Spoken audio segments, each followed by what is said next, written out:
Hey everyone, welcome back to my studio. I hope you can see what I'm doing here as I posted my last video. I think most of what I was doing got got on the screen, so that was a win. I thought I'd try another painting journal and just kind of talk through what I'm getting ready to do today. I know I've already mentioned this in Charleston, South Carolina. If you don't know where that is, it's in the southeastern United States, and we're right on the coast of the Atlantic Ocean. So we're a coastal city, harbor town, etc. And one of the big things here that people might visit or you might want to live here for is the views. It's all about the views. It's more than that, but that's one of the great things about being here. And we have a lot of, I just say marsh, but you know, just a lot of like creeks and inlets that go into marshy, grassy, cordgrass type of landscapes. And I guess I'm doing a painting. This isn't necessarily, I'm not this is a really long, boring intro. I apologize for that. I'm not necessarily, and this is my apologizing for this. I'm happy to do this painting, by the way. I'm kind of curious to see if I can make it work. I don't normally do paintings that are specifically just a painting of a landscape per se. I'm doing this for a silent auction, and the people at that silent auction are going to like a coastal type theme. So that's what I'm working on today. And again, long intro aside, here we go. I'm going to work up this painting. So just of a marshy coastal area. Oh, by the way, happy St. Patrick's Day. I'm wearing my green, which one of my students told me is just like the green type of shirts, just a green shirt, at the place that she works at, an auto parts store, so I did it. All right, so after here, I can go on and work at the auto parts store with her. Every time I put the shirt on, I think of that, but it's the most green thing I've got to wear, and that's why I'm wearing it today. I'll edit all this out, by the way, so you guys won't have to hear me talk about stuff like that. All right, so this is my sketch. This is my canvas. Nothing special. It's got a light kind of a gallery wrap to it. So if I didn't want to frame this, it can just go straight up on the wall, which is, you know, nice because it's definitely more expensive to frame. I'm okay at framing, but I'm not the best. And I guess I should show you guys, this is just my quick, man, these are rough, but these are thumbnails of the sketches I did for this. I was playing around with, you know, maybe I'd do another fish. I like to do fish paintings. I really like just isolating the fish character. You saw this in my last journal. If you were back, God bless you if you're back to see me do more work. But I've got some ideas. For me, they make sense. They might not make sense when you see them. They're scribbles, but as I would tell any of my students, it's always good to start with a sketch. It is. It's always good to start with a sketch. And I'm putting some colors on my palette. I've got a very messy palette. And I guess I'll show you if you can see that, kind of. I don't know if you can see it. It's very messy. Again, you know, there's better practices for that. But what I want to start with for this, I'm just going to paint just color direct to the canvas, all right? A lot of times it's better to depending on what your subject matter is, it really is better to kind of start with darker values first, just to kind of get an idea. And I might come in with some darker values to help, but I really want to go ahead and establish some of these creek areas, and I don't know if you can kind of see this. It's the waterways. They just meander, right? This is not unique to here, but this is what reminds me of Charleston. It's just these kind of from a bigger creek into these little inlets, these kind of streams, well, I guess you call them creeks, that kind of break away, inlets that go away from the larger bodies of water. And they get kind of, they make interesting curvy shapes because of the way the shore is built up, oyster beds, etc., and then the grass that grows on top of them.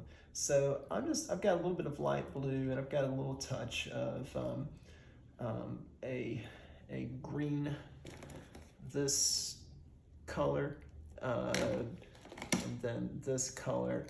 And then, you know what, for posterity, I'm going to throw in a little bit of this. This is just blue, is what I would call it. The marketing team that put this together, it's called sky blue. All right, I mean, it seems a little dark for sky blue, but why not, right? And I don't know if I'm going to use a lot of that, but I want essentially those three colors together. And I'm just going to kind of get them on my brush and kind of work in some of these first areas of color. Now, even as I start doing this, you want to think of light, right? What's the light for this time of day? Nothing special. I guess I should say this is just daytime. It's not going to be like a stormy day. It's not going to be like in the morning. So we're going to have a lot of what I like to call easy, arbitrary lights, all right? Light that just kind of just is everywhere, and nothing that is too difficult to work with. Now, and in some ways you can say, well, you know, why? Why would you do it that way? Well, you know, one reason is, you know, I mean, I don't want to say like it's easier, because that's a real cop-out, isn't it? But, you know, in a way it's a little bit easier to kind of assess every shadow and color, because you're not having to necessarily worry too much with certain light effects that might happen at a different time of the day. So in that way it is easier. But in my defense, the thing I want to do, I don't want to worry so much. I mean, I want to use some unique colors in this, but the real thing I want to do is play around with interesting shape combinations. So for me, it's not so much, you know, I think some people set up with a landscape. This is not everybody, right? Like, I mean, there's, obviously this is, you know, it's painting. I mean, there's people, individuals that do amazing abstracted pieces based on landscape, etc. You know, so I'm not unique in this, but what I was getting ready to say, the thing that I want to find in my painting is just some very simply unique color combinations that I have control over.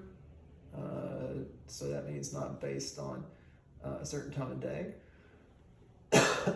Pardon me. And also the thing I want to kind of get in my painting is some unique kind of compositional changes, if that makes sense. Can you see this? I hope you can see this. I'm sorry. It's very dry in this room right now, so that's the reason, right? That's the reason why. I'm coughing. So check it out. So I'm making just some little shape changes here and there. And this is my, as I mentioned before, this is my waterway. All right, and you can't really see it from my sketch, I know, but it is just kind of moving, meandering around these marshy areas.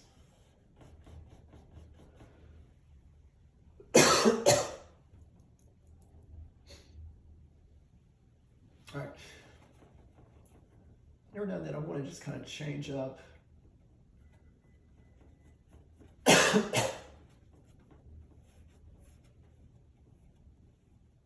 the color. All right, so here's that green. Man, I'm really drawn to this kind of green blue. Grab a little more of this lighter blue. Oh, I should talk. I should chat with you all more while I'm painting.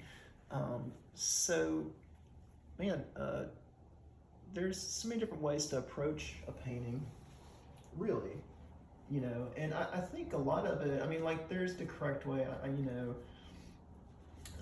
there's the planned palettes, etc. that you're going to put together, you know, and by planned palettes, you know, you put all of your colors in a nice, distinct way. That's great. You know, but we're all personal, right? Like, now I don't want to say be lazy. So this is not, it's not me saying be lazy with your palettes. I mean, by all means, take your time. But at a certain point, you know, like, you kind of know, like, what you want where you want your work to go. Again, not a reason to not plan your palette out. But for me, I have a pretty good idea. You know, if I'm just going to start out with a few colors, you know, I don't need to necessarily belabor some of my palette decisions. All right, so I'm zigzagging some of this up here, and let's kind of just go ahead and make this go off of the edge. Oh, this is important to note too. Can you guys see this again? I know I keep asking that. I'm serious, because this will be a waste of time for all of us if you can't see what I'm painting. Man, I'm so sorry I'm coughing so much. So right now I'm just kind of figuring out where I want my paint to go. Check this out. You see how I went off of the edge over here? This just, before I had this kind of sketched in where it didn't go off the edge, right? Anytime you go off the edge, any composition, by the way, not just painting, what that's doing, especially for like an object like this, and by object, an item, a thing like this creek stream area here, it's going to make the viewer, right, as they look, once we give them an area to come in to your painting visually, and then also depends on how they're viewing it, where our, you know, focal point is. Right now this painting is still in kind of need of a focal point, an idea of a focal point. But it's also going to let the viewer, especially for a strong element like this with the creek, it's also going to let the viewer go off visually outside the canvas. So a really good composition, and you don't always have to do it like this, you can just plop something right in the middle, etc. That way everything would be able to go off. You just have like this big broad area around the edges of color, one color. But if you don't, then you want to kind of give your viewer some visual cues. I won't say rest necessarily, but you want to lead them, right? for a painting like this, I mean, I want this to be a pleasing painting. Now, these rules can, of course, be, I won't say broken, challenged as we paint, as we make. That's, you know, that's a whole nother topic. I don't know that I'm the correct person to lead that topic. Oh, there we go. We got it. See it starting to work out here. I think that works okay. I'm gonna bring this up a little bit. What was I talking about? Composition. Letting your viewer go off the edge, their eyes, right? But then come back in, right? In this case, like the blue goes off. And this is horizontal up here. It's just very placid. I might drop a boat in up here, I don't know, but this is like, oh, nice and calm. Then it comes down here, starts to break up, right? And things start to kind of shatter compositionally, but in a calm way, right? But we're still kind of guiding our viewer all the way down and off of this composition. You guys see that? See what I'm saying? Does this help with my hand doing it this way? Maybe. All right, so opening salvos for this. All right, man. So cordgrass is really cool. Marsh grass. One of the neat things about it is that when one is kind of really based on the tide. So when the tide's in, the cordgrass gets very green and rich and lush. When the tide's out, cordgrass gets kind of dry. Matter of fact, sometimes the tide just completely goes out and there's no water, and all the grass that's left over there is just like, it looks like a, you know, like a brown prairie. It's kind of crazy. You know, I'm sorry you didn't come here for a nature chat. You're getting one a little bit. I'm just so fascinated by the way the tide works. It's just such a unique and interesting thing to do. Those who are interested with what type of brush I'm using, long handle. All right, this is a filbert. Okay, this is 16, so the higher the number on the brush means the bigger the brush.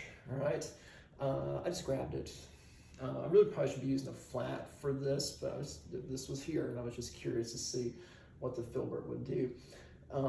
So in filbert, that just means that it's still flat, but the edges are slightly rounded. And you can kind of guess, you know, for yourself, like how that could be useful for a painting. So I'm kind of curious to do a unique color in this zone, just because I don't want to be all just you know, yellow and blue or green and blue, etc. So man, I had I hope this is corals, light coral. I kind of I'm a responsive painter, so I kind of grab colors that, like, in that moment I respond to, and just kind of work with them. So in this case, the coral was really responding to it, and so I'm just going to start painting with this coral. Now, I've had, you know, I've dropped off paintings for galleries before, and they've been like, oh, we don't like this color. So I'm making a hopeful gamble that this color will work okay, and we'll see. I like it, so I'm not going to carry it.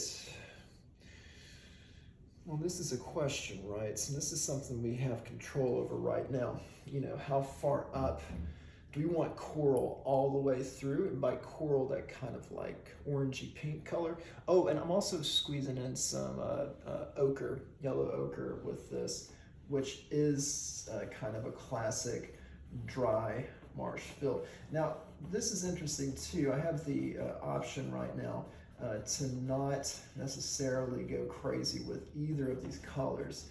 So check it out. I'm going to put a little bit of the light yellow right here at the edge. And I don't know if you guys can, again, see this, but I'm also going to leave a little bit of white between here and the water, just so I have an option later on. Now, I might like to leave it white between these two colors, or lighter. I might want to darken it, but I'm leaving myself some options. Once we put paint on something, we're kind of, I mean, paint over it all day.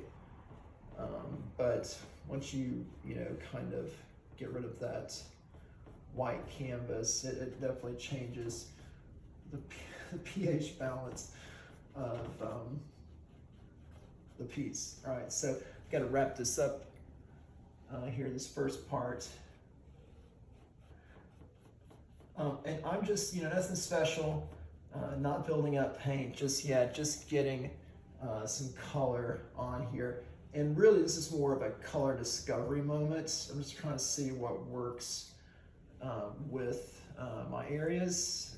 I am not providing you with a, other than my thumbnail sketches. At this moment, I'm not showing you guys any reference things I'm working from. Some of this is lightly referenced. Some of this is near where I live, but it's a scene that I feel like could work fine as is. All right, and what's kind of cool is it's not abstracted. Man, let's define abstract very quick.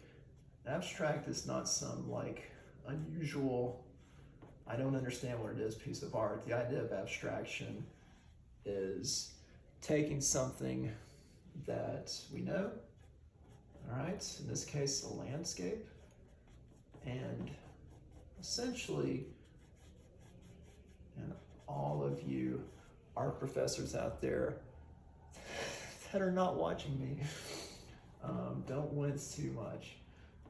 When we abstract something, we are changing, right? Stylizing, possibly utilizing some of those areas that are in that thing that we're abstracting, but it still can have the essence of the item that we're painting, even though we might not be able to tell what that thing is, right? You know, think about all those Western artists, those early artists that started understanding abstraction, turn of the century, and by turn of the century, 20th century, contemporary art, we're beyond all that now, etc. But if you're thinking about some of those classic early artists that are really concerned with abstraction, you know, rock, I guess I gotta say it, Picasso. Sorry. I'm probably saying Picasso.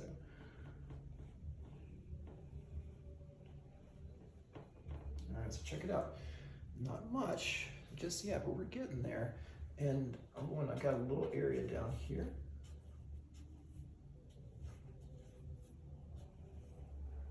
You might not be able to hear it, but since it is St. Patrick's Day, there is a parade going on just outside the window here. So there is Danny Boy being sung literally 500 feet from where I'm standing. I don't have a view of it, but it's kind of cool. All right, so I want to grab a little bit of this greenish tone, yellowish green tone. Why, you might say? Well, because I want to have it accent some of the upper areas of my marsh here. All right, so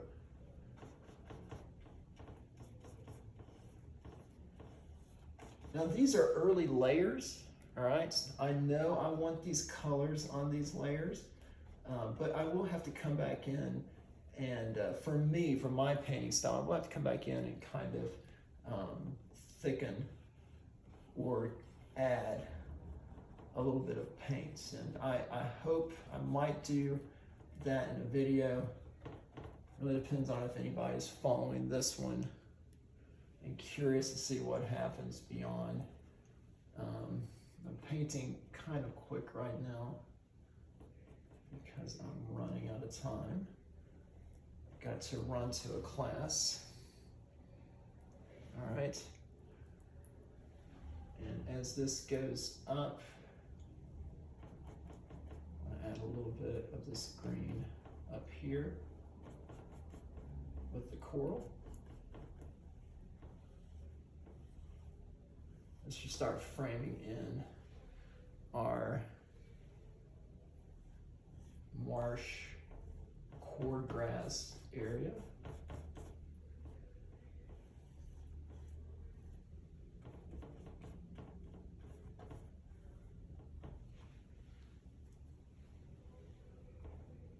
Very rough, very quick. And then one last thing I'd like to do is just so we can see, because it's better to always, one, you want to be working the entire canvas the entire time. I'm not stuck on one thing. I'm just trying to paint the heck out of it. You want to move pretty quick, especially with these early areas. Broad brush, work big down to smaller strokes. I want to create a little bit of color up here, but I don't want it to be blue, just for visual interest. All right, so I just put some white on my palette. I've got this kind of a ugly beige color. Ugly, you say, why are you using it? Because it's important. I don't want necessarily the obvious choice up here at the top, but I am going to drop, I think this is ready to go. I am going to drop just a little bit of pink into that sky. So hold on, I'll show you. All right, so extremely bright pink. This is the only thing I've got close. I don't want to use red, all right, for my pink. I want to use a pink that's already been mixed in the factory, this ugly beige, and then a little bit of white. All right, as you can see, my paint tubes, they're nothing too fancy. You know, I'm just okay with it not being too fancy. All right, so here we go. I'm mixing this on my palette, and I'm gonna come up here and start dropping it in to taste. Got a boat up here. I don't know if I want to keep it or not, but I'm gonna paint around it. And I want to save some areas for some clouds. I need a little bit more white. So this might not even read on the screen. Grab a little more white. A lot of times I start out just a little timid for something like this because I don't want it to be too obvious. By the way, you can just paint white right on the canvas. And I'm gonna drop in a little bit of my pink and mix into that white. Now, the one issue I could run into by having it be, you know, this kind of pinky tone up here is that I've got a lot of like blues. I mean, the only thing that kind of can match with it, right, is this yellows on the same side of the color. Well, they're slightly warm, not the same colors, but I'm gonna leave a cloud right here. And I'm also going to put a cloud here. I don't know if you can see that. And I'm going to just kind of guess.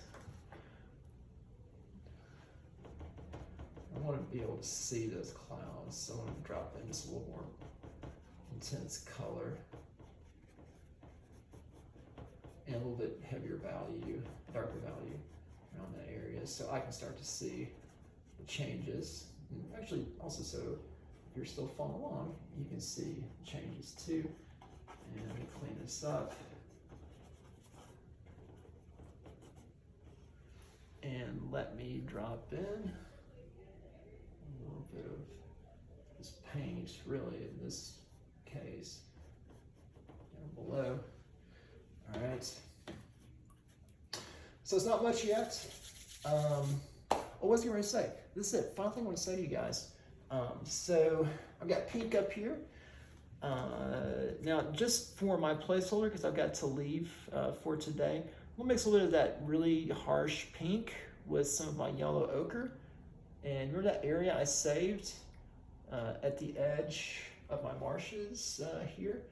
I'm going to try to work in some of that pink.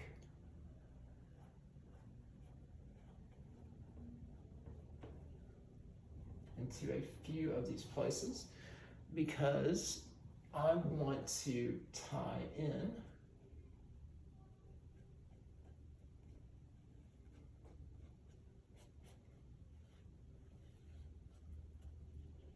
my colors